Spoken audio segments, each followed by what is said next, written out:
I rise to move for the leave of this chamber for me to lead the debate on the Raw Material Act of 2022 Amendment Bill. I so move, Mr. President. Thank you, Mr. President. Distinguished colleagues, permit me to lead the debate on this very important bill, which is the Raw Material Processing and Local Production Protection Bill 2024. Mr. President, distinguished colleagues, we may recall that the bill was read for the first time in this hallowed chamber on Tuesday, the 15th day of October 2024. Distinguished colleagues, as Nigeria seeks sustainable economic growth, the introduction of the Raw Material Processing and Local Production Protection Bill promises to be a transformative initiative. This legislation aims to boost local manufacturing, enhance job creation, and reduce over-dependency on importation, and mandating, I repeat, and mandating that no raw material be exported outside Nigeria without undergoing at least 30% processing domestically. This bill, if enacted into law, will regulate importation of raw materials readily available for local production. Mr. President, distinguished colleagues, promoting local processing to a minimum of 30% or more will add value to our economy, particularly to our naira, and will also encourage innovation within our local industries, as this initiative will lead to a significant increase in our local industries. Distinguished colleagues, Mr. President, this bill, if enacted into law, will shield Nigerian manufacturers from foreign competition by regulating the importation of raw materials that can be produced locally. Distinguished colleagues, in all, this bill will create a more favorable environment for domestic companies to thrive and will foster national pride and economic independence like other developed countries of the world like China, United States, and what have you. Thank you, Mr. President, for this opportunity. Let me first of all commend the sponsor of this bill, Senator Enweboy, for his thoughts and innovation towards rebounding and re-energizing our economy. This is a wonderful initiative, a very, very good initiative, worthy of commendation. Mr. President, day in, day out, raw materials are exported out of this country to develop other economies, whereas we have the capacity, the human capital, the technical resources to a kind of art on these raw materials, to process these raw materials. And by not doing so, we are undermining our economy while allowing for the promotion of other economies. But once this bill is passed, it will now be mandatory that these raw materials must be processed here, at least 30%. This will energize the economy by providing jobs, by promoting our real sector. Our real sector will be energized, it will be more open and running. It's very straightforward. Very, very, very straightforward. Several industries will emerge because it will now be mandatory that you don't engage this lazy attitude of taking raw materials outside the shores of this country. That this raw material must be processed here. Value addition should take place. And once you do that, more factories will be opened, more jobs will be created, more revenue will accrue to the government, people will be engaged, the economy will become buoyant. Very straightforward, Mr. President. I therefore urge my colleagues to support this bill because it will do good to our economy. It will help our economy. It will energize our economy. Our economy will become more diversified. Mr. President, please, I urge my colleague please to support this bill. I so submit.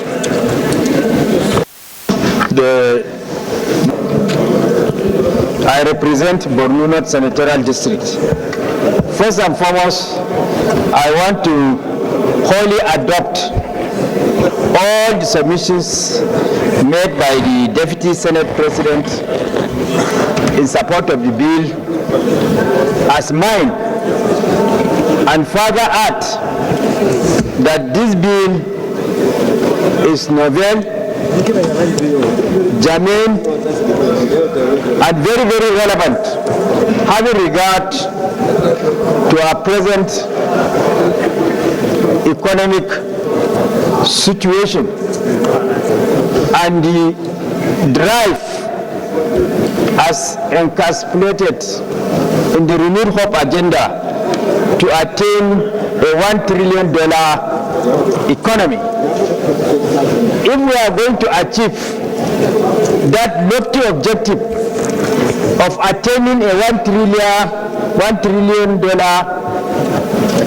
economy, then there is need for us to strengthen our exports by value addition with a view to earning the much needed dollars for the purpose of leapfrogging our drive towards the attainment of that goal. In addition to that, Mr. President, distinguished senators, if this bill eventually sees the light of the day, the 30% value addition that this bill proposes will go a long way on creating employment for our teeming unemployed youth, with all the attendant advantage of reducing the problem of insecurity that has been brought as a result of youth unemployment. So this bill is novel and it's in tandem with our economic objectives, and I urge my colleagues to support the second reading of this bill. Thank you. On raw material is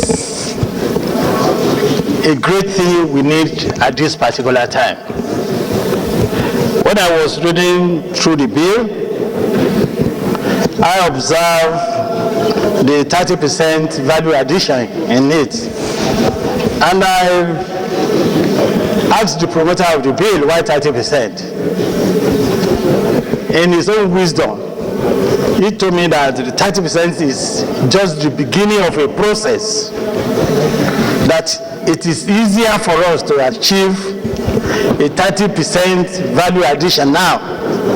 And subsequently, he is with the opinion that in future, 30% will be raised to 40, to 50, until we are able to achieve rich productivity, converting our raw material into usable products.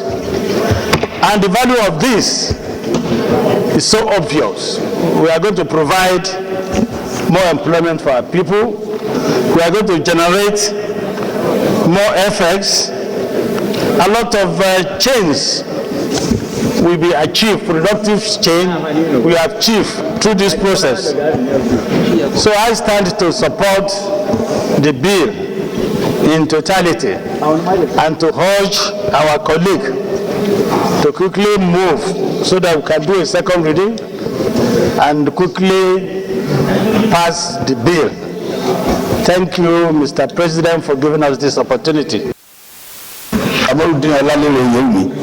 I represent the good people of also West Central District that is situated in the forest, where many good products are produced, used locally and exported. Sir, as good as this bill look, I think there's need for caution here because of nature of some products. For instance, from the past 20, 30 years, Nigeria produce oil. Because there is no local refinery, everything is being exported. But now that we have local refinery, they are selling to local industries. If you assume that all the products should not be exported raw, what of if we don't have companies that are going to consume them locally? Especially things like cocoa, which are produced in large quantities in my own senatorial district. As we speak, less than 10% of them can be consumed locally because there is no company that is going to consume them. If it cannot be taken with blanket approval, it may happen to some product when we have industry that will consume them, but those that are not yet established, this thing has to be gradual until we have industry that will consume them locally. If not, we are going to surcharge the farmers that have sunk a lot of money into producing these commodities. If you just say, for now, they should not export their product. That is just by concern, Mr. President. Thank you. Yes. From Adamawa Central. Mr. President, I want to make an explanation to the fear of my distinguished colleague. In the bill, Mr. President, there's provision of moratorium for other industries to be set up in Nigeria. You see, all over the world, I'll give you an instance in Uganda, when President Museveni gave directive last 2 years that all those that take solar from their country must establish industry, and he gave them a moratorium period to establish industry and process it in the country for them to reduce pressure on their forex as well as generate employment. So I think there is no need for fear because there is provision for that in the bill for a moratorium period for other industries to be set up in the country. And the agency is ready to follow suit, Mr. President. Thank you. Distinguished colleagues, those against say nay. The ayes have it. Clerk of the Senate.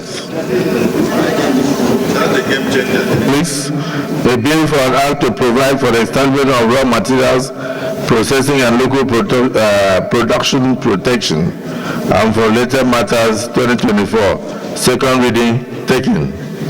And this bill is now referred to the Committee on Science and Technology to be brought back to the Senate in 6 weeks. Leader of the Senate.